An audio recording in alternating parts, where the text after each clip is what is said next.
So dear student, आज की video का हमारा टॉपिक आप देख पा रहे हैं। जनरल ऑर्गेनिक केमिस्ट्री में स्टार्ट कर रहे हैं हम आज कुछ इफेक्ट। कुल मिलाकर 4 इफेक्ट हमें पढ़ने होते हैं: inductive, resonance, hyper conjugation and electromagnetic. तो आज की जो वीडियो है हमारी, वो स्टार्ट हम कर रहे हैं इंडक्टिव इफेक्ट से। इसको हम पूरी डेप्थ में स्टडी करेंगे कि इंडक्टिव इफेक्ट होता क्या है, कहाँ इसको अप्लाई करना है, क्या क्या इसकी एप्लीकेशंस हो सकती है। So what is inductive effect? इसके नाम को भी थोड़ा सा हम गहराई में जानेंगे। देखो, ऐसा करते हैं, सपोज कीजिए हमने एक कोवेलेंट बॉन्ड लिया और covalent bond it is shared between the two similar atom. और कोवेलेंट बॉन्ड बेसिकली होता क्या है? Covalent bond is formed by the orbitals overlapping of two half filled orbitals. And orbital अपने आप में एक इलेक्ट्रॉन का क्लाउड है। तो जब दो क्लाउड ओवरलैप करते हैं और कोवेलेंट बॉन्ड की फॉर्मेशन करते हैं, तो कुछ इस तरह से आपको एक कोवेलेंट बॉन्ड का इलेक्ट्रॉन क्लाउड नजर आता है। And if both the atoms are similar, if there is no difference of electronegativity between the two, तो क्या होगा? इसको आप ऐसे समझ लीजिए कि लाइक एक टग ऑफ वॉर हो रहा है।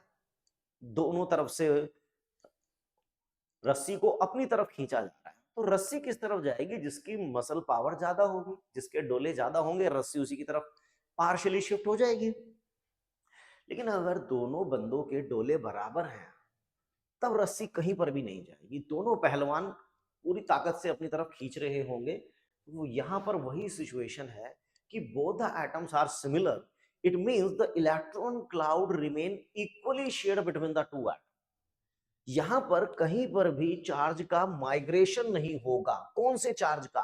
Sigma bond. सिग्मा बॉन्ड में कौन सा चार्ज? Sigma electrons. जी हाँ, यहां पर जो सिग्मा इलेक्ट्रॉन है ना, सिग्मा इलेक्ट्रॉन का जो क्लाउड है, it remain equally shared between the to atom. चलिए ठीक है, मान लेते हैं। लेकिन अगर दोनों पहलवान थोड़े से अलग हैं, दोनों की मस्कुलर पावर डिफरेंट है, तो क्या होगा? इसको हम एक एग्जांपल के थ्रू समझ लेते हैं। देखिए, फ्लोरीन और हाइड्रोजन, इन दोनों के बीच में कोवेलेंट बॉन्ड है, इलेक्ट्रॉन का क्लाउड शेयर्ड है। And fluorine is more electronegative then hydrogen. इसको ऐसे समझ लीजिए, लाइक एक तरफ आपका सलमान खान है और एक तरफ आपके राजपाल यादव लगा हुआ है और दोनों टग ऑफ वॉर कर रहे हैं। तो ऑब्वियस सी बात है, जिसके डोले ज्यादा होंगे उसकी तरफ रस्सी चली जाएगी। यानी कि सलमान खान जो होगा वो राजपाल यादव से रस्सी को अपनी तरफ पार्शली खींच लेगा। मींस हम इसको यहां पर ऐसे कर सकते हैं कि इलेक्ट्रॉन का क्लाउड फ्लोरीन के पास पार्शली शिफ्ट हुआ है। जी हाँ, पार्शली, कंप्लीट नहीं, पार्शली। हो सकता है ये इलेक्ट्रॉन का क्लाउड 10%, 15%, 20%, कुछ भी फ्लोरीन की तरफ माइग्रेट कर गया है। यानी कि अब जो इलेक्ट्रॉन का क्लाउड है, वो एक एटम की तरफ थोड़ा सा इलेक्ट्रॉनिकली डेंस हो गया है और एक एटम की तरफ इलेक्ट्रॉनिकली थोड़ा वो डाउन हो गया है। ये one of the atom is electronically rich now और दूसरा इलेक्ट्रॉनिकली थोड़ा डेफिशिएंट हो गया। यहां पर क्या था? Electron cloud is spherically symmetric between the to atom और यहां पर एसिमेट्रिक डिस्ट्रीब्यूशन हो गया। जी हाँ, यहां पर इलेक्ट्रॉन का क्लाउड सिमेट्रिकली डिस्ट्रीब्यूटेड है, सिमेट्रिकली डिस्ट्रीब्यूटेड, और यहां पर एसिमेट्रिकली डिस्ट्रीब्यूटेड है। लेकिन अब आप सोचेंगे, ये तो सोडियम क्लोराइड में भी था कि सोडियम के ऊपर पॉजिटिव, क्लोरीन के ऊपर negative. But my dear student, this is an example of ionic bond. यहां कोई कोवेलेंट बॉन्ड नहीं है, यहां तो आयनिक बॉन्ड है। सोडियम ने एक इलेक्ट्रॉन लूज कर दिया, क्लोरीन ने एक इलेक्ट्रॉन गेन कर दिया। यहां पर कंप्लीट ट्रांसफर हुआ है इलेक्ट्रॉन का, कंप्लीट।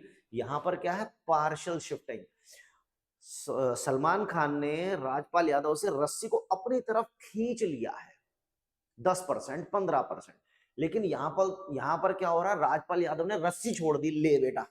वो चीज नहीं, कंप्लीट ट्रांसफर की हम बात नहीं कर रहे हैं। हम आयनिक कंपाउंड की, आयनिक बॉन्ड की बात नहीं कर रहे हैं। हम कोवेलेंट बॉन्ड में खास कैटेगरी की बात कर रहे हैं, जहां पर इलेक्ट्रॉन का क्लाउड किसी एक एटम की तरफ पार्शियली शिफ्ट हो गया है, जिसकी वजह से जो बॉन्ड है हमारा, वो क्या हो गया है? पोलराइज्ड हो गया है। बॉन्ड हमारा क्या हो गया है, पोलराइज्ड हो गया है। This is called polarisation. मैं इसको ऐसे समझाता हूं, जैसे क्लास में स्टूडेंट बैठे हैं, मिक्सिंग है, गर्ल्स बॉयज मिक्स है, लेकिन मैंने कहा एक तरफ बॉयज हो जाओ एक तरफ गर्ल्स हो जाओ, तो now the class is get polarised. One of the terminal boys का हो गया, one of the terminal, one of the portion of the class वो गर्ल्स का हो गया। या जैसे हम कई बार कहते हैं इलेक्शन में कि भाई इस बार का जो चुनाव है, जो इलेक्शन है, वो बहुत ज्यादा पोलराइज्ड हो गया, इसका मतलब हिंदू एक तरफ हो गया और मुस्लिम एक तरफ हो गया, बट गए हैं। तो यहां पर भी जो चार्ज है ना वो बट गया है, सेपरेट हो गया है, एक टर्मिनल पॉजिटिव एक टर्मिनल नेगेटिव। ये जो पोलराइजेशन होता है ना, इसी से पॉजिटिव और नेगेटिव चार्ज प्रोड्यूस होते हैं, पॉजिटिव और नेगेटिव चार्ज इंड्यूस होते हैं। इसी का नाम देते हैं इंडक्टिव इफेक्ट। इंडक्टिव इफेक्ट यानी इंडक्टिव इफेक्ट में हो क्या रहा है कि दो एटम के बीच में जो सिग्मा इलेक्ट्रॉन का क्लाउड है वो किसी एक एटम से दूसरे एटम की तरफ या एक ग्रुप से दूसरे ग्रुप की तरफ पार्शियली शिफ्ट हो जाता है। इसी को हम इंडक्टिव इफेक्ट कहते हैं। यानी कि partial partial partial shifting of sigma electron cloud, sigma electron cloud from one atom to another, from one atom या group of atom to another atom, another atom और group of atom। चलिए ठीक है कि सिग्मा इलेक्ट्रॉन का cloud एक atom से दूसरे एटम की तरफ या एक एटम से दूसरे ग्रुप की तरफ या एक ग्रुप से दूसरे ग्रुप की तरफ पार्शियली शिफ्ट हो जाता है। And just because of that bond जो होता है वो पोलराइज्ड हो जाता है। Bond between two atoms get polarised, polarised हो गया, पोलराइजेशन आ गया, यानी कि चार्ज मूव कर गया, अब एक टर्मिनल पॉजिटिव और एक टर्मिनल नेगेटिव हो गया। चलिए वेरी इजी, यहां तक तो बात क्लियर है। अब हम इसको कुछ मॉलिक्यूल के रेस्पेक्ट में समझते हैं। जैसे कि देखिए क्लोरीन और कार्बन में, क्योंकि क्लोरीन कार्बन से ज्यादा इलेक्ट्रोनेगेटिव है, तो ये जो बॉन्ड इन दो एटम के बीच में है वो क्लोरीन की तरफ पार्शियली शिफ्ट हो जाएगा। चलिए जी, अगर क्लोरीन की तरफ वो पार्शियली शिफ्ट हो गया तो क्लोरीन हमारा पार्शियल नेगेटिव और कार्बन हमारा पार्शियल पॉजिटिव हो गया, यानी ये बॉन्ड अब क्या हो गया, पोलराइज्ड हो गया। चलिए ये बात भी मैं मान लेता हूं कि बॉन्ड पोलराइज्ड हो गया। उसमें एक डाइपोल मोमेंट क्रिएट हो गया, डाइपोल मोमेंट जिसको म्यू से डिनोट करते हैं, charge into separation between the two charges. एक डाइपोल की तरह ये अब एक डाइपोल की तरह बिहेव करने लग गया है। Di means two, pole means charges. Dipole means a system of two equal and opposite charges separated by certain distance। तो ये बॉन्ड अब एक डाइपोल की तरह काम करने लग गया है, क्योंकि यहाँ पर पोलराइजेशन हो गया। क्लोरीन ज्यादा इलेक्ट्रोनेगेटिव था, उसने कार्बन से इलेक्ट्रॉन को खींचना शुरू कर दिया, लेकिन कैसे खींचा, पार्शियली, याद रखना पार्शियली। अब अगर मैं इसको ऐसे समझ लूं कि भाई क्लोरीन कार्बन से खींचेगा तो कार्बन अपना इलेक्ट्रॉन का क्लाउड थोड़ा बहुत क्लोरीन को डोनेट कर देगा, तो कार्बन के ऊपर हल्का सा पॉजिटिव चार्ज आ जाएगा, हल्का सा। अब ये बेचारा कार्बन नंबर 1 क्या करेगा, कार्बन नंबर 2 से थोड़ा सा इलेक्ट्रॉन को खींचने की कोशिश करेगा, तो इलेक्ट्रॉन का क्लाउड हल्का सा कार्बन नंबर 1 की तरफ चला गया। इन दोनों पर जितना पॉजिटिव आएगा उतना अकेला इस पे टोटल नेगेटिव के बराबर आएगा। तो यहां पर ये ग्रुप एक तरीके से खींचने का काम कर रहा है, इलेक्ट्रॉन को खींच रहा है, नेगेटिव चार्ज एक्वायर कर रहा है, तो हम बोलते हैं माइनस आई। और ये बेचारा लूज करने का काम कर रहा है, तो हम इसको बोल देंगे प्लस आई। देखो क्या होता है ना, कौन इलेक्ट्रॉन लूज करेगा कौन गेन करेगा, जो जिसका न्यूक्लियर चार्ज ज्यादा है वो इलेक्ट्रॉन को खींचेगा, माइनस आई, जो लूज करने लगेगा वो एक तरीके से प्लस आई। लेकिन यहां पर जो शिफ्टिंग स्टार्ट हुई है वो क्लोरीन की वजह से हुई है। क्लोरीन ने सबसे ज्यादा इलेक्ट्रॉन को विड्रॉ किया कार्बन नंबर 1 से। 1 पे जब एक पॉजिटिव चार्ज आया तो उसने कार्बन नंबर 2 से इलेक्ट्रॉन खींचना शुरू कर दिया। तो सबसे ज्यादा इफेक्ट जो आएगा ना क्लोरीन के विड्रॉल का, वो कार्बन नंबर 1 पे ज्यादा आएगा, कार्बन नंबर 2 पे कम आएगा। मैं इसको ऐसे समझाता हूँ, सपोज कीजिए 10 बच्चे लाइन में लगे हुए हैं एक दूसरे का हाथ पकड़ के, ठीक है, 10 बच्चे लाइन में लगे हुए, 1 2 3 4 ऐसे ऐसे, मैंने सबसे पहले वाले बच्चे को अपनी तरफ खींचा, मैं क्लोरीन हूं, मैं सबसे पहले वाले बच्चे को अपनी तरफ खींचता हूं, मैंने ताकत लगाई, तो उस ताकत का सबसे ज्यादा इफेक्ट पहले बच्चे पे पड़ेगा, पहला बच्चा मेरे ज्यादा क्लोज हो जाएगा, दूसरे पे कम पड़ेगा, तीसरे पे और कम पड़ेगा, चौथे पे और कम पड़ेगा। अब मैं इतना बड़ा बाहुबली नहीं हूं कि जब मैंने खींचा तो 10वां बच्चा भी मेरे चरणों में आके गिर जाएगा ना। मुझे लगता है कि मेरा इफेक्ट पहले पे ज्यादा, दूसरे पे कम, तीसरे पे और कम, चौथे पे और कम होता चला जाता है। इंडक्टिव इफेक्ट में भी ऐसा ही होता है कि सबसे ज्यादा इफेक्ट कार्बन नंबर 1 के ऊपर आएगा, 2 पे कम, 3 पे कम, 4 पे कम, और 4 के बाद तो ऑलमोस्ट ऑलमोस्ट जीरो हो जाता है। इंडक्टिव इफेक्ट आप देखेंगे कि लगभग लगभग 3 से 4 कार्बन तक अपना इफेक्ट शो करता है, 4 के बाद तो ऑलमोस्ट न्यूट्रलाइज हो जाता है, ऑलमोस्ट जीरो आप कह सकते हैं। इट मींस कि जो अपना इंडक्टिव इफेक्ट है ये डिस्टेंस पर इनवर्सली प्रोपोर्शनल है। जैसे जैसे डिस्टेंस बढ़ता जाएगा ये बहुत ही वीक वीक वीक होता चला जाता है। यानी कार्बन नंबर 1 पे सबसे स्ट्रॉन्ग इफेक्ट आएगा, 2 पे कम, 3 पे कम, 4 पे कम, और 4 के बाद almost zero. Means inductive effect almost zero after 4 carbon atom. 4 carbon के बाद ऑलमोस्ट जीरो हो जाता है। चलिए ये बात भी हमें समझ में आ गई। लेकिन अभी मैंने ये मिथाइल लिया, मिथाइल में कितने सिग्मा इलेक्ट्रॉन्स हैं ये देखो, 1 2 3, ये क्लोरीन खींचेगा, तो यहां कुल मिलाकर मुझे जो नजर आ रहे हैं 1 2 3 और 4, मुझे तो 4 सिग्मा बॉन्ड नजर आ रहे हैं। क्लोरीन खींचेगा, कार्बन के ऊपर इफेक्ट आएगा, कार्बन क्या करेगा, वो हाइड्रोजन से थोड़ा सा खींचने लगेगा।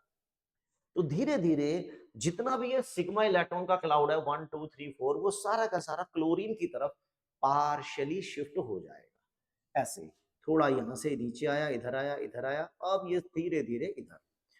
अब देखो इसके पास सिग्मा बॉन्ड कुछ है, सिग्मा बॉन्ड, उसकी वजह से इलेक्ट्रॉन का क्लाउड शिफ्ट हुआ। यहाँ सिग्मा बॉन्ड इथाइल में थोड़े ज्यादा है, इथाइल में सिग्मा बॉन्ड ज्यादा है और सिग्मा इलेक्ट्रॉन ज्यादा है, तो सिग्मा इलेक्ट्रॉन की डोनेशन भी तो ज्यादा होगी।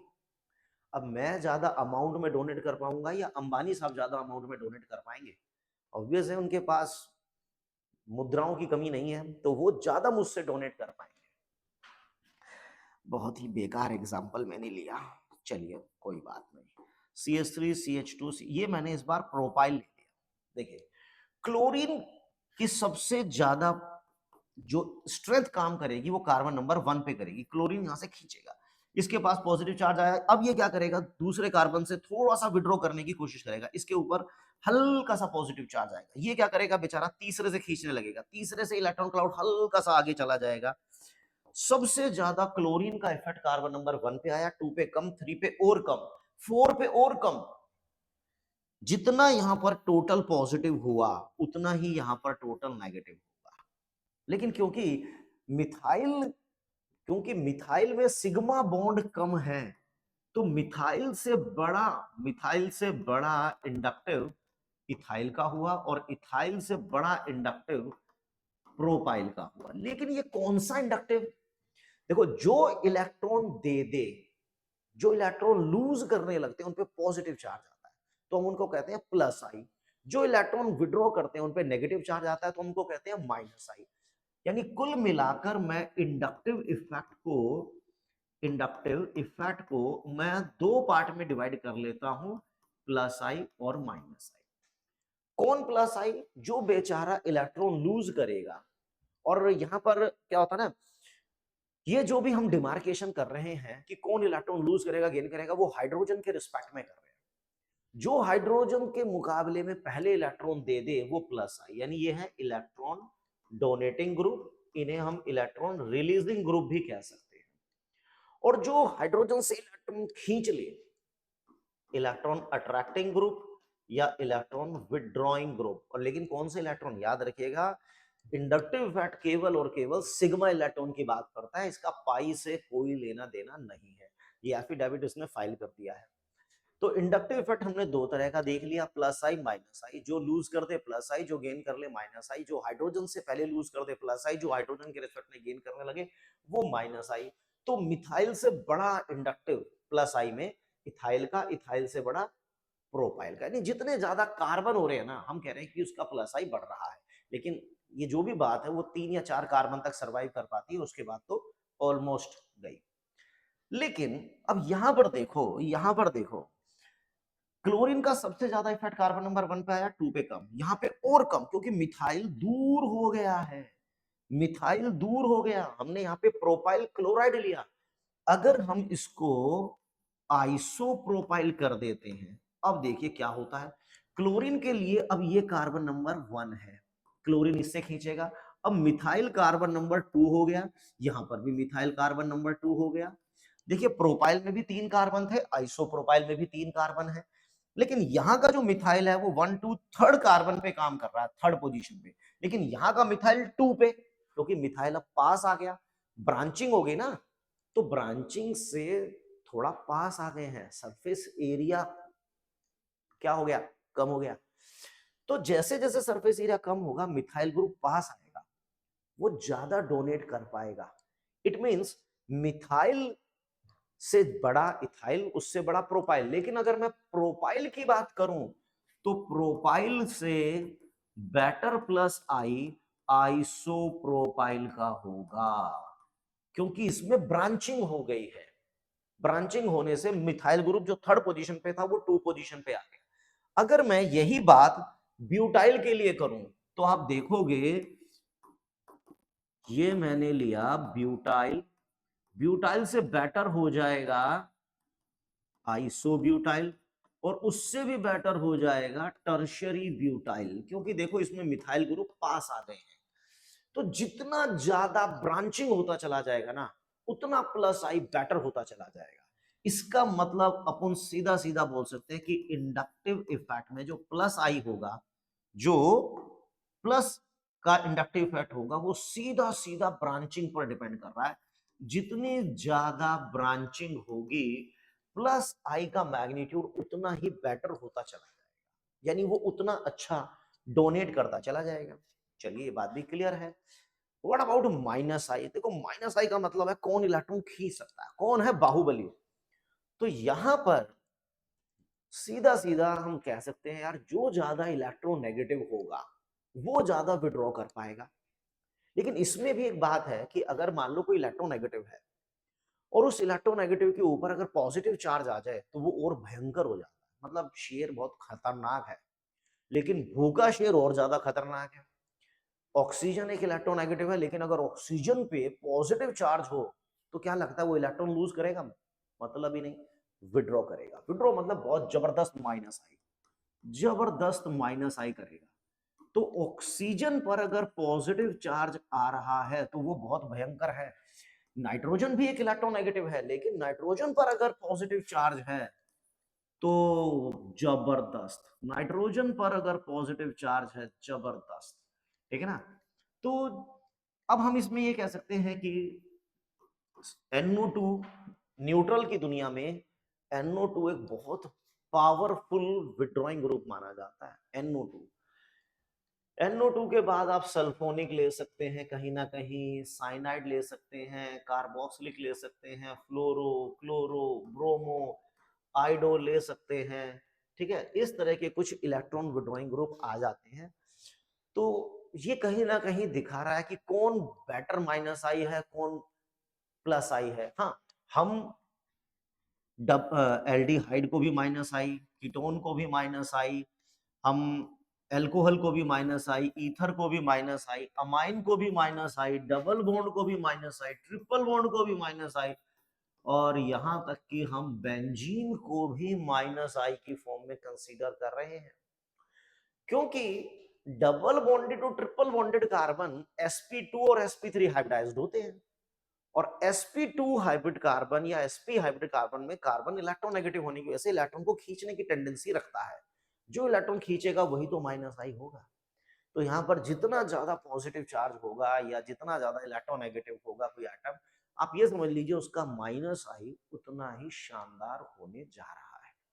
ठीक है, तो ये मैंने आपको आइडिया दिया कि प्लस आई मिथाइल से बेटर इथाइल, उससे बेटर प्रोपाइल, लेकिन यहाँ पे ब्रांचिंग है तो प्रोपाइल से बेटर आइसोप्रोपाइल, ब्यूटाइल से बेटर आइसोब्यूटाइल, उससे बेटर टर्शरी ब्यूटाइल। क्यों? क्योंकि जितनी ज्यादा ब्रांचिंग है मिथाइल ग्रुप उतना पास आ रहा है, जितना पास आएगा वो उतना डोनेट कर पाएगा, क्योंकि इंडक्टिव इफेक्ट डिस्टेंस के इनवर्सली प्रोपोर्शनल है। जितना लंबा मॉलिक्यूल लोगे वो उतना ही बेकार हो जाएगा, जितना छोटा लोगे वो उतना ही कारगर साबित होगा।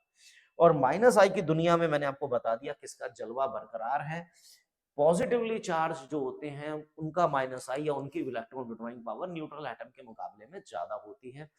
तो इस तरह का मैंने माइनस आई आपको बता दिया है। Double bond, triple bond, benzene ring या कहीं पर भी कोई इलेक्ट्रोनेगेटिव एटम आपको दिखाई दे रहा है तो वो ज्यादातर चांस है कि वो माइनस आई है। अच्छा, प्लस आई में हम कुछ ग्रुप और भी ले सकते हैं। अभी तो मैंने आपको एल्काइल ग्रुप तो बता ही दिए। माइनस आई का प्लस आई का मतलब है जो इलेक्ट्रॉन डोनेट करे। इलेक्ट्रॉन कौन डोनेट करेगा? जिसके पास इलेक्ट्रॉन होंगे वही तो डोनेट कर पाएगा। एक भिखारी थोड़ी किसी को भीख दे देगा। जिसके पास नेगेटिव चार्ज होगा, जो इलेक्ट्रॉन रिच टाइप में है और खासतौर से नेगेटिवली चार्ज है, तो वो इलेक्ट्रॉन डोनेट कर सकता है। जी हाँ, देखो NH2 माइनस, भाई इसके पास नेगेटिव चार्ज है तो इसके पास पूरी क्षमता है कि ये इलेक्ट्रॉन डोनेट कर सकता है, मान सकते हैं हम। एसीटेट आयन, इसके पास नेगेटिव है, ये डोनेट कर सकता है बिल्कुल। OH माइनस नेगेटिवली चार्ज है, दे सकता है। तो जो नेगेटिवली चार्ज आयन है या इवन एल्काइल ग्रुप है या इवन साइक्लो एल्काइल ग्रुप है, ये सब प्लस आई करेंगे क्योंकि ये इलेक्ट्रॉन डोनर होंगे। और कुछ ग्रुप तो ऐसे होते हैं जो बाय बर्थ, जन्मजात, जिनका काम इलेक्ट्रॉन डोनेट करना ही होता है, उनको भी कहीं ना कहीं आप कंसीडर कर सकते हैं प्लस आई में। जैसे कि ये हमारा ऑर्गेनिक केमिस्ट्री में एक रिएजेंट आता है जिसको हम बोलते हैं ग्रिग्नार्ड रिएजेंट। यहाँ पर कार्बन मैग्नीशियम से अटैच्ड है और कार्बन मोर इलेक्ट्रोनेगेटिव देन मैग्नीशियम, तो मैग्नीशियम यहाँ इलेक्ट्रॉन लूज करने लगेगा, थोड़ा बहुत प्लस आई, कार्बन थोड़ा बहुत माइनस आई करने लगेगा। चलिए, ये तो डिवीजन हो गई कि हमने इंडक्टिव इफेक्ट को दो पार्ट में डिवाइड कर लिया, प्लस आई माइनस आई। एक बार रिकॉल कर लेते हैं। प्लस आई का मतलब हम उन ग्रुप को बोल रहे हैं जो हाइड्रोजन से पहले इलेक्ट्रॉन दे सकते हैं। इसमें मैंने कौन कौन से ग्रुप लिए? एल्काइल लिया मैंने, साइक्लो एल्काइल लिया, इसमें मैंने नेगेटिवली चार्ज लिए। और इसमें एल्काइल में भी जितने ज्यादा कार्बन है उसका प्लस आई उतना बेटर है, और जितनी ज्यादा उसमें ब्रांचिंग हो रही है उसका प्लस आई उतना बेटर है। तभी ब्यूटाइल से बेटर आइसोब्यूटाइल हुआ, उससे बेटर टर्शरी ब्यूटाइल हुआ, प्रोपाइल से बेटर आइसोप्रोपाइल हुआ। ब्रांचिंग, क्योंकि inductive effect is a position oriented effect, it do depends upon the distance. तो डिस्टेंस जितना पास होगा उतना वो बेटर होगा। यानी अगर वो डोनेटिंग पावर शो कर रहा है तो भी ज्यादा करेगा, विड्रॉइंग कर रहा है तो भी ज्यादा करेगा। लेकिन अगर वो दूर हो गया तो मजबूर हो गया। जितना पास होगा उतना खास होगा, जितना दूर होगा मजबूर होगा। यानी इंडक्टिव इफेक्ट पोजीशन पर डिपेंड करता है, डिस्टेंस पर डिपेंड करता है। दूर जाने पर वो वीक हो जाता है। इसलिए इंडक्टिव इफेक्ट की जो भी स्ट्रेंथ है it is inversely proportional to distance. चलिए, ये हमने बात कर ली। अब हम इसकी कुछ एप्लीकेशंस को डिस्कस करेंगे कि what are the different applications of inductive effect.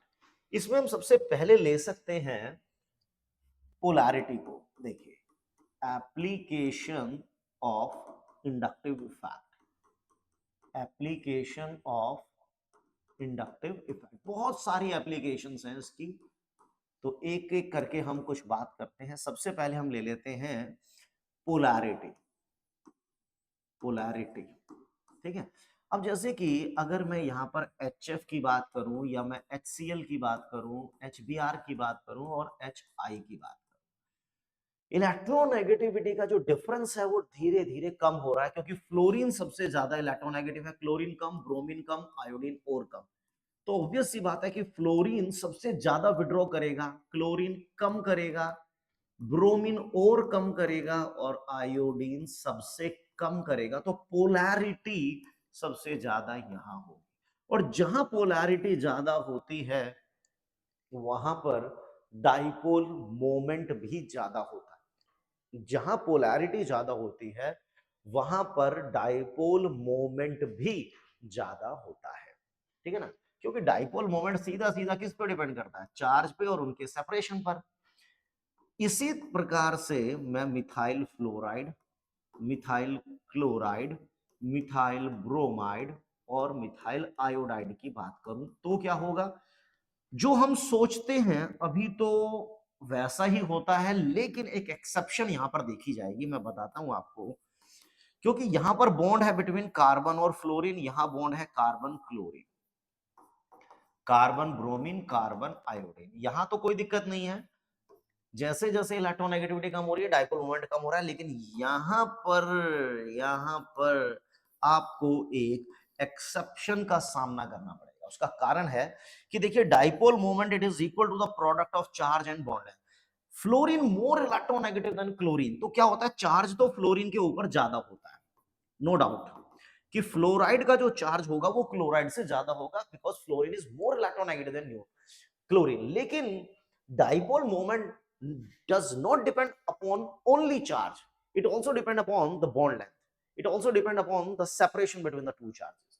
लेकिन यहां पर सीन क्या है, चलो चार्जेस तो कम होते जा रहे हैं, लेकिन बॉन्ड लेंथ जो होती है, सीसीएल बॉन्ड की जो बॉन्ड लेंथ है वो सीएफ बॉन्ड से ज्यादा होती है। यानी कि बॉन्ड लेंथ इसके फेवर में है, चार्ज इसके फेवर में है, तो दोनों को जब हम मल्टीप्लाई करते हैं तो थोड़ा सा जो प्रोडक्ट है वो क्लोराइड के फेवर में चला जाता है। लेकिन अब आप सोचेंगे कि तो ब्रोमीन और आयोडीन की तो बॉन्ड लेंथ और ज्यादा है, लेकिन चार्ज यहाँ पर बहुत रैपिडली डाउन भी है। जब आप एक बहुत छोटी वैल्यू को बड़ी नंबर से मल्टीप्लाई करते हैं तो बड़ा भी छोटे में मल्टीप्लाई होकर बहुत छोटा हो जाता है। तो यहां पर एक एक्सेप्शन है कि मिथाइल क्लोराइड का डाइपोल मोमेंट मिथाइल फ्लोराइड से ज्यादा है। तो रीजन ये है कि dipole moment is a product of two factor, charge and separation. Charge तो फ्लोरीन का ज्यादा है, लेकिन जो बॉन्ड लेंथ है वो ज्यादा होती है कार्बन क्लोरीन की। तो दोनों का प्रोडक्ट जब मल्टीप्लाई किया जाएगा तो वो क्लोराइड के फेवर में थोड़ा चला जाता है, बहुत हल्का सा चला जाता है, बट चला गया लेकिन वो। अच्छा, next is stability of carbocation and stability of कार्बोएनायन। देखिए ये जो कार्बोकैटायन की स्टेबिलिटी वाला जो कॉन्सेप्ट है ये थोड़ा विकराल है, थोड़ा विशाल है। उसको समझने से पहले हमें डेफिनेशन को जानना पड़ेगा कि व्हाट इज कार्बोकैटायन। मैं ले लेता हूं स्टेबिलिटी ऑफ कार्बोकैटायन। देखो इसको जरा हम थोड़ा सा संधि छेद कर देते हैं।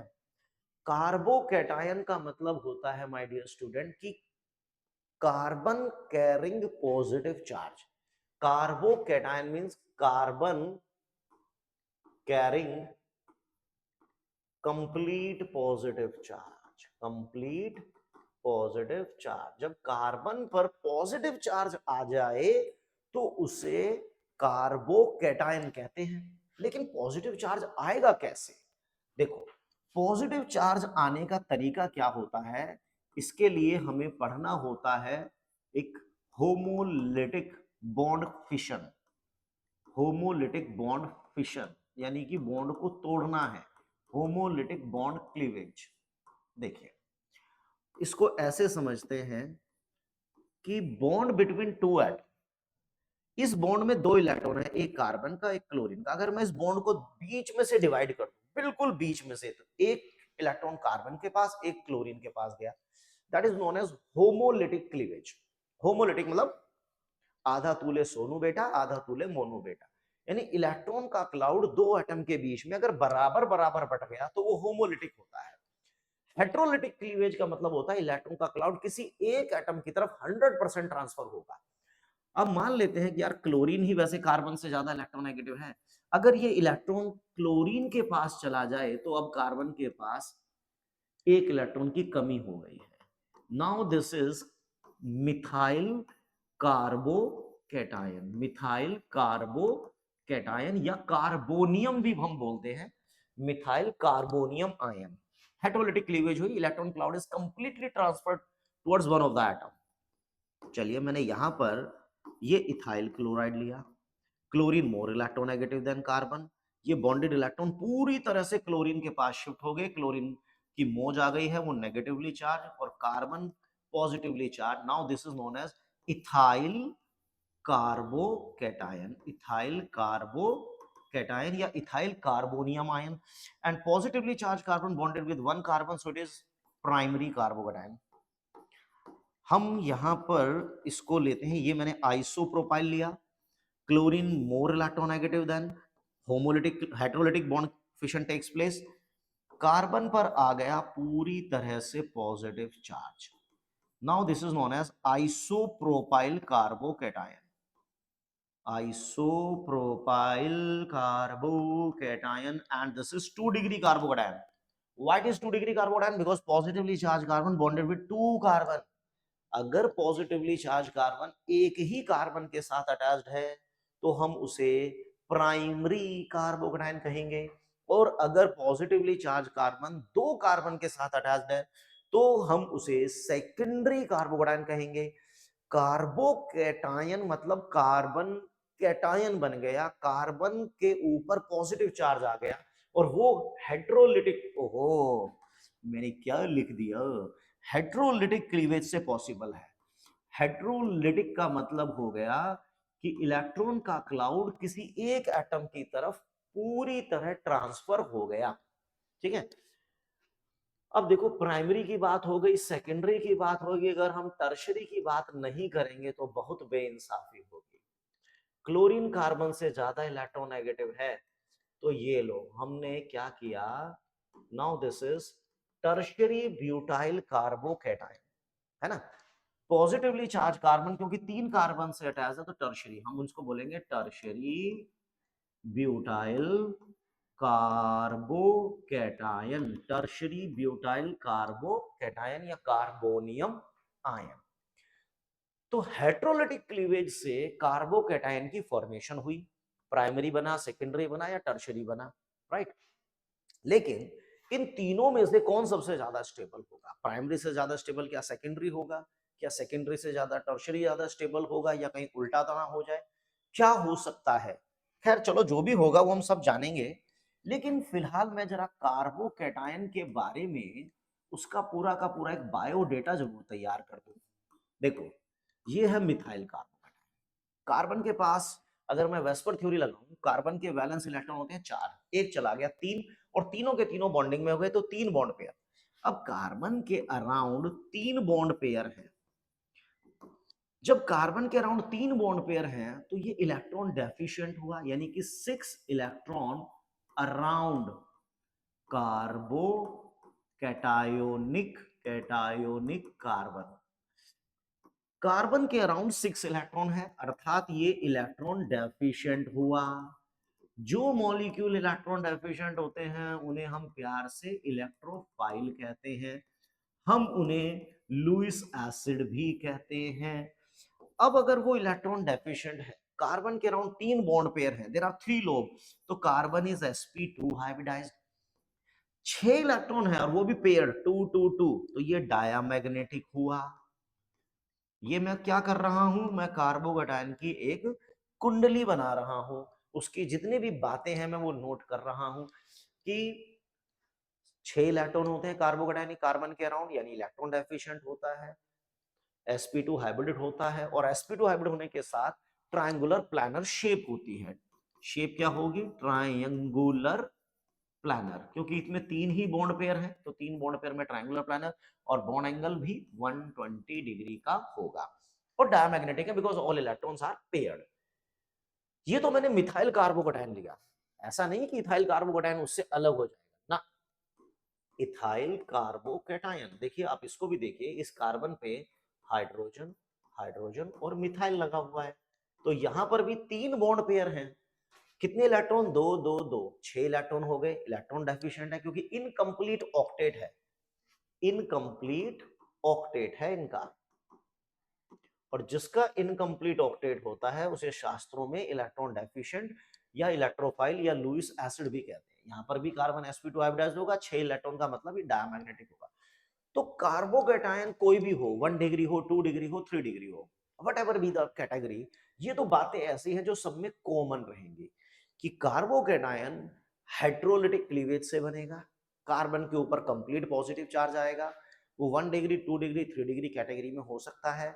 1 डिग्री मींस कि वो एक कार्बन से अटैच्ड है, अगर पॉजिटिवली चार्ज कार्बन 2 कार्बन से अटैच्ड है तो सेकेंडरी, 3 से अटैच्ड होगा तो हम उसको टर्शियरी का नाम दे देंगे। ठीक है, ये बातें हमें समझ में आ गई। लेकिन हम इसको इस पोर्शन में क्यों पढ़ रहे हैं? हम इसको इस पोर्शन में इसलिए पढ़ रहे हैं कि we have to discuss the stability of carbocation on the basis of inductive effect. Stability of carbocation, carbocation on the basis of inductive effect. ये लीजिए, देखिए मैं आता हूं, ये मैंने लिया इथाइल कार्बोकेटायन, क्योंकि हम कार्बोकेटायन की स्टेबिलिटी को हाइपर कॉन्जुगेशन के बिहाफ पे भी डिस्कस कर सकते हैं, बट क्योंकि अभी हाइपर कॉन्जुगेशन बहुत दूर है तो अभी तो मैं बस उसका नाम बोल रहा हूं, लेकिन अभी यूज नहीं करूंगा, अभी मैं केवल इंडक्टिव के बिहाफ पर ही बात करूंगा। देखिए, मिथाइल ग्रुप का नेचर आप अपने दिमाग में सेट कर लीजिए कि methyl group plus I effect करता है। मिथाइल ग्रुप एक इलेक्ट्रॉन डोनर है, मिथाइल ग्रुप एक प्लस आई इफेक्ट करने वाला ग्रुप है। अब ये बात अपने जहन में बैठा लीजिए कि मिथाइल इलेक्ट्रॉन डोनर है। अच्छा जी, अगर मिथाइल एक इलेक्ट्रॉन डोनर है तो ये तो प्लस आई करके अपना इलेक्ट्रॉन का क्लाउड पार्शली, जी हाँ कंप्लीट नहीं, पार्शली, यहां पे कंप्लीट पॉजिटिव चार्ज है, यहां पर चार्ज कंप्लीट पॉजिटिव है। मिथाइल ने अगर अपना इलेक्ट्रॉन का क्लाउड थोड़ा सा भी इस पॉजिटिव चार्ज को दे दिया ना, तो नेगेटिव चार्ज जब पॉजिटिव के पास आएगा तो इस पॉजिटिव चार्ज को थोड़ा सा कम कर देगा, चार्ज कम हुआ। अच्छा, यहां पर ये मिथाइल भी प्लस आई करेगा, ये मिथाइल भी प्लस आई करेगा, थोड़ा इलेक्ट्रॉन क्लाउड ये मिथाइल देगा, थोड़ा ये देगा, तो दोनों से जब दो मिथाइल से थोड़ा थोड़ा इलेक्ट्रॉन का क्लाउड आएगा तो ये पॉजिटिव चार्ज और ज्यादा डिक्रीज होगा। यहां तो तीनों का इलेक्ट्रॉन क्लाउड आएगा तो पॉजिटिव चार्ज सबसे ज्यादा डिक्रीज होगा। तो उससे क्या हो गया, चार्ज के डिक्रीज होने से क्या हो रहा है? जी हाँ, अब इसको समझते हैं। देखिए, कोई ऑब्जेक्ट है, सॉरी कोई पार्टिकल है, उसके ऊपर कंप्लीट पॉजिटिव चार्ज है, जैसा कि कार्बोकेटायन, अगर उसके ऊपर पॉजिटिव चार्ज कंप्लीट है ना तो उस पर तुरंत कोई नेगेटिव हमला कर सकता है, और नेगेटिवली अगर चार्ज है तो उस पर पॉजिटिव हमला कर सकता है। लेकिन कोई न्यूट्रल है तो उस पर इतनी आसानी से अटैक नहीं। जो चार्ज्ड पार्टिकल्स होते हैं वो बहुत रैपिडली रिएक्ट करते हैं, पॉजिटिव पे नेगेटिव, नेगेटिव पे पॉजिटिव, बहुत रैपिड अटैक होता है। लेकिन अगर कोई न्यूट्रल है, अटैक तो न्यूट्रल पे भी हो सकता है, लेकिन वो उतना स्पीड से नहीं होगा जितनी स्पीड से पॉजिटिव या नेगेटिव पे आता है। इसका मतलब जो स्टेबिलिटी होती है, स्टेबिलिटी ऑफ कार्बोकैटायन या कोई और positive negatively charge, it is always inversely proportional to magnitude of charge. जी हाँ, चार्ज का मैग्नीट्यूड बहुत कम होना चाहिए, जितना चार्ज मिनिमम होगा स्टेबिलिटी उतनी ज्यादा होगी। जी हाँ, चार्ज जितना कम होगा स्टेबिलिटी उतनी ज्यादा होगी, ताकि उस पर कोई अटैक ही ना कर पाए। पोलर ज्यादा रिएक्टिव होते हैं, नॉन पोलर स्टेबल होते हैं। नॉन पोलर पे कौन अटैक करेगा, क्योंकि उस पर कोई चार्ज ही नहीं है। लेकिन पोलर में पॉजिटिव नेगेटिव दोनों है तो उस पर हमला जल्दी होगा, है ना। अब यहां पर मिथाइल क्या करेगा, प्लस आई, प्लस आई का मतलब थोड़े से इलेक्ट्रॉन दे देगा, 5%। जब 5% इलेक्ट्रॉन इधर आएंगे तो समझ लो 5% पॉजिटिव तो कम हो गया ना, यहाँ 10% कम हो गया, यहाँ 15% कम हो गया। तो चार्ज जैसे जैसे कम हो रहा है एक एटम पर, चार्ज जैसे जैसे कम हो रहा है एक एटम पर, वैसे वैसे मॉलिक्यूल स्टेबल हो रहा है। देखो, लेकिन पूरे मॉलिक्यूल के ऊपर पॉजिटिव चार्ज है, लेकिन उस चार्ज का डिस्ट्रीब्यूशन बदलेगा। देखो मैं बताता हूं कैसे। यहां पर है कंप्लीट 1 यूनिट पॉजिटिव चार्ज, यहां पर है कंप्लीट 1 यूनिट पॉजिटिव चार्ज। अगर इसने अपना 5% नेगेटिव चार्ज इधर दिया, 5% यानी कि 0.05, तो इधर 0.05 पॉजिटिव आएगा, क्योंकि इसने अपने इलेक्ट्रॉन लूज कर दिए, तो इसमें 0.05 यूनिट पॉजिटिव आ गया, और इसका 0.05 माइनस में कम हो गया, तो ये रह जाएगा प्लस में 0.95। अब दोनों को प्लस करो तो चार्ज तो अभी भी 1 यूनिट ही आ रहा है ना, चार्ज तो अभी भी 1 यूनिट आ रहा है, लेकिन पहले वो पूरा का पूरा पॉजिटिव चार्ज एक एटम पे था, अब वो थोड़ा सा इधर उधर बट गया। यहां पर वो 3 एटम पर फैलेगा, यहाँ वो 4 एटम पर फैलेगा। जब चार्ज फैलता है ना कोई भी चार्ज जब फैल जाता है तो स्टेबिलिटी बढ़ जाती है। मेरे पास 1 करोड़ रुपया है, ऐसा मान लेते हैं, मानने में बड़ा अच्छा फील आ रहा है। अगर मैं वही 1 करोड़ रुपया एक कंपनी में लगा देता हूं, वो कंपनी गई तो मैं भी गया ना, क्योंकि मैंने सारा का सारा कैपिटल एक स्टॉक में लगा दिया। वो स्टॉक जैसे जैसे नीचे जाएगा मेरे भी प्राण पखेरु उड़ते जाएंगे। लेकिन अगर मैं वही 1 करोड़ रुपया 100 कंपनी में लगा देता हूं, 50 कंपनी में लगा देता हूं, तो ये प्रोबेबिलिटी है कि वो सारी कंपनियां एक साथ नहीं डूबेंगी, उसमें से कुछ डूबेंगी, कुछ ऊपर जाएगी, तो कैपिटल सेफ रहेगा। इसलिए कहा जाता है कि सारे के सारे अंडे एक बास्केट में नहीं रखने चाहिए। इन्वेस्टमेंट को जैसे डाइवर्सिफाई रखा जाता है, इसी तरह से चार्ज को फैला दो। चार्ज जब फैलेगा तो स्टेबिलिटी बढ़ जाती है। चार्ज लेकिन इकट्ठा हो गया ना, चार्ज अगर इकट्ठा हो गया तो मुश्किल हो जाएगी। अगर हमारा खाया पिया सिर्फ एक ही जगह लग रहा है, मान लो पेट में ही लगता जा रहा, तो पेट बढ़ता चला जाएगा, डिफॉर्मिटी। लेकिन अगर वही खाया पिया पूरी बॉडी में यूनिफॉर्मली लगता चला जाए तो बंदे की पर्सनालिटी बढ़िया हो जाएगी। यानी कि यूनिफॉर्म डिस्ट्रीब्यूशन हर जगह, हर जगह एक ही जगह इकट्ठा कर दिया तो नुकसान हो। ठीक, तो यहां पर 1 प्लस आई है, पॉजिटिव चार्ज कम, यहां 2 प्लस आई है और कम, 3 प्लस आई है और कम। जैसे जैसे चार्ज कम होता जाएगा स्टेबिलिटी बढ़ती चली जाएगी। तो टर्शरी यानी कि ऑर्डर, मैं बात करूं अगर order of stability, order of stability of carbocation, order of stability of carbocation होगा tertiary 2 degree 1 degree 1 degree 1 degree 1 degree, क्योंकि यहाँ 3 अल्काइल ग्रुप लगे हैं या 3 मिथाइल लगे हुए हैं। ज्यादा प्लस आई करेंगे, ज्यादा डोनेट करके पॉजिटिव चार्ज को कम कर देंगे। यहाँ 2 प्लस आई है, यहाँ 1 प्लस आई है, सबसे कम प्लस आई होगा तो पॉजिटिव चार्ज को कम मिनिमाइज कर पाएगा। तो जितना ज्यादा चार्ज होता है स्टेबिलिटी उतनी कम होती है। अच्छा, ये बात है, हमको समझा रिया है। देखो यहां पर अगर अपन बात करें, अब इधर देखो, इधर इधर इधर एक काम करते हैं, इधर थोड़ी गड़बड़ हो जाएगी, इधर थोड़ी गड़बड़ हो जाएगी। अब यहां पर इसको देखो, यहां पर दोनों सेम डिस्टेंस में है 1 2। चलो मैं इसको इसके रिस्पेक्ट में मैंने इसी से काउंटिंग स्टार्ट कर ली, तो 1 2 मान लेता हूं, ये भी मैं 1 2 मान लेता हूं। तो दोनों माइनस आई करने वाले ग्रुप हैं, दोनों ही माइनस आई, लेकिन पावर किसकी पावर ज्यादा है? NO2 की पावर ज्यादा है। NO2 ज्यादा इलेक्ट्रॉन खींचेगा, इलेक्ट्रॉन खींचेगा तो इलेक्ट्रॉन यहां पर जाएंगे, यानी यहां से इधर मूव करेंगे, ये मूव करेगा, ये और इलेक्ट्रॉन लूज करने लगेगा, और लूज करेगा, पॉजिटिव चार्ज बढ़ेगा, पॉजिटिव चार्ज बढ़ेगा तो स्टेबिलिटी कम हो जाएगी, तो ज्यादा स्टेबल ये हो गया।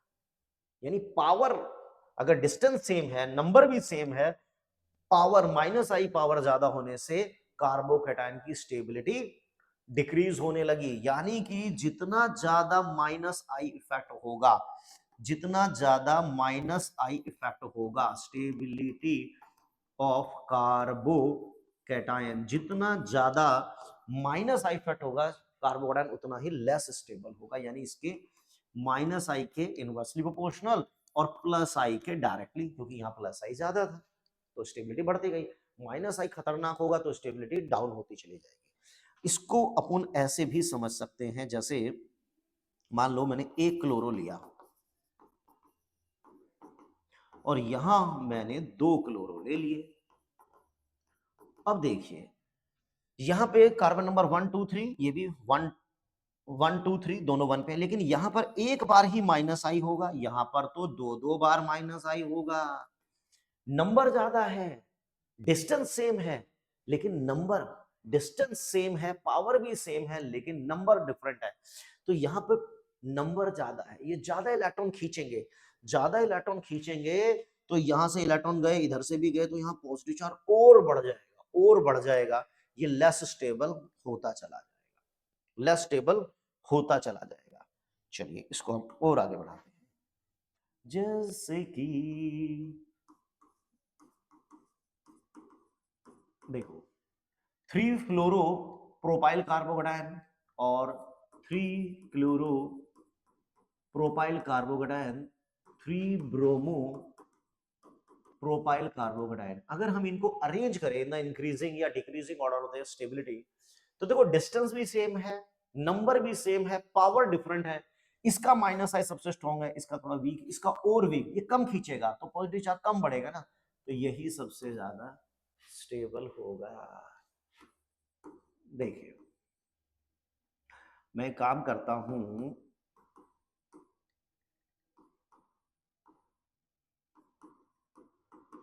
1 1 2 3 4, 4 पे लगा दिया है, बहुत दूर लगा दिया, लेकिन कोई बात नहीं, लगा दिया तो लगा दिया। कितने कार्बन है टोटल? 5 3। अब इधर देखो, यहाँ मिथाइल, यहाँ जो क्लोरो ग्रुप है वो इससे काफी दूर है, दूर है। 1 2 3 और 4 है, यहाँ पर 1 2 और 3 है, तो मिथाइल ग्रुप यहाँ ज्यादा पास है। जितना पास उतना खास, ज्यादा खींचेगा, पॉजिटिव चार्ज बढ़ जाएगा, बढ़ेगा तो रिएक्टिव हो जाएगा, लेस स्टेबल हो जाएगा। चार्ज बढ़ेगा तो समझ लीजिए स्टेबिलिटी बढ़ती जा रही है। स्टेबिलिटी बढ़ गई, कैसे बढ़ेगी कैसे नहीं वो मैंने आपको एक्सप्लेन कर दिया। तो बस आपको ये देखना है कि इंडक्टिव इफेक्ट पास है या दूर है। याद रखना एक बहुत ही गोल्डन रूल है, गोल्डन रूल, गोल्डन रूल, और वो गोल्डन रूल होता है डीएनपी। गोल्डन रूल है डीएनपी, डिस्टेंस नंबर पावर, कि हमेशा डिस्टेंस की प्रायोरिटी नंबर से ज्यादा होगी, नंबर की प्रायोरिटी पावर से ज्यादा होगी। मतलब अगर दो ग्रुप सेम डिस्टेंस पे लग रहे हैं तब हम नंबर देखेंगे, सेम ग्रुप सेम डिस्टेंस और सेम नंबर पे लग रहे हैं तब हम पावर देखेंगे। लेकिन अगर नंबर और पावर दोनों सेम है तो हम पहले डिस्टेंस को देखेंगे। क्या मतलब है इस बात का? मैं समझाता ही, मैं समझाता ही तुमको। यहां देखो 1 2 3, ये 3 पे लगा हुआ है, 1 2 3, वाह वाह वाह वाह वाह। इधर देखिए ये भी 1 2 3, ये भी 1 2 3। चलो मैं एक काम करता हूं, इसको थोड़ा सा एक जैसा करने के लिए ऐसा कर देते हैं। यहाँ पे थर्ड पोजीशन पे 1 क्लोरो है, यहाँ थर्ड पोजीशन पे 3 क्लोरो है। अब आप देखिए डिस्टेंस सेम है, नंबर डिफरेंट है, तो यहाँ माइनस आई ज्यादा है, माइनस आई ज्यादा तो ज्यादा खींचेगा, पॉजिटिव चार्ज बढ़ जाएगा। चलो ठीक है, अब मुझे कुछ ऐसा करना है जहां पर अगर मैं डिस्टेंस और नंबर की बात करूं, मान लो मैंने यहां पर ले लिया क्लोरो, थोड़ा दूर ले लिया, और यहां पर मैंने क्लोरो थोड़ा सा, क्लोरो क्या लो, मैंने आइडो ले लिया, ठीक है ना। इस बार आप देखिए ये कार्बन नंबर 2 पे लगा हुआ है, ये कार्बन नंबर 3 पे लगा हुआ है। सबसे पहले डिस्टेंस देखते हैं। जी हाँ, डिस्टेंस 2 है, यहाँ 3 है, नंबर दोनों बराबर है, पावर अलग है, लेकिन नंबर और पावर को हम बाद में देखेंगे, पहले हम डिस्टेंस को देखेंगे। भाई डिस्टेंस इसके फेवर में है, इसका माइनस आई इसके माइनस आई से ज्यादा स्ट्रॉन्ग माना जाएगा, ये ज्यादा खींचेगा, पॉजिटिव चार्ज ज्यादा बढ़ेगा, तो भाई साहब ज्यादा स्टेबल। बेशक क्लोरीन माइनस आई ज्यादा करता है, क्लोरीन का माइनस आई बेशक स्ट्रॉन्ग है, लेकिन माय डियर स्टूडेंट आपको पहले डिस्टेंस की प्रायोरिटी देखनी है। डिस्टेंस सेम है तो आपको नंबर की प्रायोरिटी देखनी है, नंबर सेम है तो पावर, पावर तो बिल्कुल लास्ट का खेल है। चलिए, होप आप इस चीज को समझ पा रहे होंगे। Next is कार्बो anion. कार्बो एनायन, जब कार्बन पर नेगेटिव चार्ज हो तो उसे शास्त्रों में कार्बो एनायन कहा गया है। का negative charge, complete negative charge on carbon atom, ये भी एक हेट्रोलिटिक क्लीवेज से ही आ सकता है। हेट्रोलिटिक क्लीवेज यानी जब इलेक्ट्रॉन का क्लाउड किसी एक एटम की तरफ पूरी तरफ शिफ्ट हो जाए। अब हम मान के चलते हैं कि कार्बन मान लो किसी मेटल के साथ जुड़ा हुआ है, कोई मेटल हो सकता है X Y Z, X generally halogen को लेते हैं तो इसको वाई मान लेते हैं, कि कार्बन वाई के कंपैरेटिवली ज्यादा इलेक्ट्रोनेगेटिव है, carbon can withdraw electron from Y, तो now carbon is negatively charged. तो जब कार्बन हमारा नेगेटिव चार्ज बन जाता है तो हम उसे कार्बो एनायन का नाम दे देंगे, तो this is called methyl कार्बो anion, methyl कार्बो anion. अच्छा, ये बात, ये क्या बनेगा अब, इथाइल कार्बो एनायन, इथाइल कार्बो एनायन। बहुत सिंपल है, और नेगेटिवली चार्ज क्योंकि एक कार्बन से अटैच है तो प्राइमरी। यहां पर हम फिर से वही, ये बन गया हमारा after heterolytic cleavage isopropyl कार्बो anion, isopropyl कार्बो anion, isopropyl कार्बो anion, and it is 2 degree, क्योंकि नेगेटिवली चार्ज कार्बन 2 से अटैच्ड है। और याद रखिए ये सब हेट्रोलिटिक क्लीवेज से बन रहा है, चाहे वो कार्बो एनायन बन रहा हो या कार्बो एनायन बन रहा हो, both are formed due to heterolytic cleavage, यानी कि electron cloud is completely transferred towards one of the atom. अब देखो, जब प्राइमरी और सेकेंडरी को हम पढ़ ही लेते हैं तो टर्शियरी को हमें कभी नहीं छोड़ना चाहिए, वरना वो नाराज हो जाएगा, और नाराज हमें जीवन में किसी को नहीं करना चाहिए। तो this is tertiary butyl कार्बो anion, tertiary butyl कार्बो anion, tertiary butyl कार्बो anion. पहले मैं जरा इनकी स्टेबिलिटी की बात कर दूं, फिर मैं इसकी पूरा बायोडेटा भी आपको दे दूंगा, जैसे मैंने कार्बो कैटायन का दिया। देखो यहां पर ये 3 डिग्री है, क्योंकि नेगेटिवली चार्ज कार्बन 3 कार्बन से अटैच्ड है, तो टर्शियरी 2 से अटैच्ड है, सेकेंडरी 1 से अटैच्ड है, प्राइमरी। मिथाइल का नेचर कैसा है, आपको मिथाइल का नेचर समझना है पहले। स्टेबिलिटी ऑफ कार्बो एनायन, देखो मिथाइल तो जन्म से ही इलेक्ट्रॉन डोनर है, वो तो प्लस आई करेगा, यहां वो एक बार प्लस आई करेगा। देखिए यहां पर मिथाइल एक बार प्लस आई करेगा, डोनेट कर देगा, नेगेटिव और बढ़ेगा। यहाँ 2 बार नेगेटिव बढ़ेगा, यहाँ ये देगा, इधर से ये देगा, दोनों ने अपने अपने इलेक्ट्रॉन दे दिए तो और नेगेटिव। और यहाँ तो गंगा जमुना सरस्वती तीनों आकर साक्षात एक ही जगह मिल रही है, तो चार्ज बहुत ज्यादा इकट्ठा होता जा रहा है, चार्ज बहुत ज्यादा बढ़ता चला जा रहा है, बहुत रिएक्टिव हो जाएगा। बहुत रिएक्टिव का मतलब है बहुत ही लेस स्टेबल होगा, यानी प्राइमरी, सेकेंडरी और टर्शियरी। जी हाँ, यहां पर ऑर्डर एग्जैक्टली रिवर्स आ रहा है, जैसा कि आपने कार्बोकैटायन में जो ऑर्डर पढ़ा ना, उससे एग्जैक्टली रिवर्स ऑर्डर कार्बो एनायन का आ रहा है, कार्बो एनायन का ऑर्डर आ रहा है। क्योंकि देखो जैसे जैसे मिथाइल ग्रुप बढ़ेंगे, उनका काम है इलेक्ट्रॉन देना, इलेक्ट्रॉन दे रहे हैं दे रहे हैं दे रहे हैं, नेगेटिव चार्ज और बढ़ा रहे हैं, तो चार्ज बढ़ने का मतलब है स्टेबिलिटी कम होना। तो यहां पर कार्बो एनायन की स्टेबिलिटी सीधा सीधा प्लस आई इफेक्ट के इनवर्सली प्रोपोर्शनल और माइनस आई के डायरेक्टली प्रोपोर्शनल, बिल्कुल रिवर्स करना है। अब इसमें मैं अगर इसकी थोड़ी सी हिस्ट्री और ज्योग्राफी की बात करूं, तो देखो कार्बन के पास 4 इलेक्ट्रॉन है, नेगेटिव का मतलब 5, 5 में से 3 इलेक्ट्रॉन बॉन्डिंग में गए हुए हैं, 5 में से 3 इलेक्ट्रॉन अगर बॉन्डिंग में है तो एक लोन पेयर की तरह काम करने लग जाता है, तो इसलिए इसको मिथाइल कार्बो एनायन किया। 3 बॉन्ड पेयर हैं और एक लोन पेयर का मतलब है shape is pyramidal, shape is pyramidal.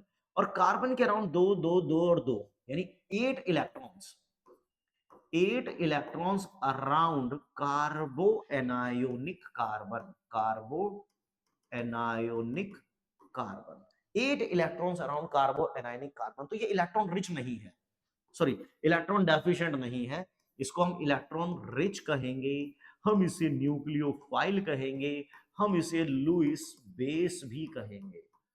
और क्योंकि इसमें कार्बन sp3 हाइब्रिड है, तो शेप पिरामिडल है, बट ज्योमेट्री टेट्राहेड्रल हो सकती है, हो सकती है क्या, होगी ही होगी।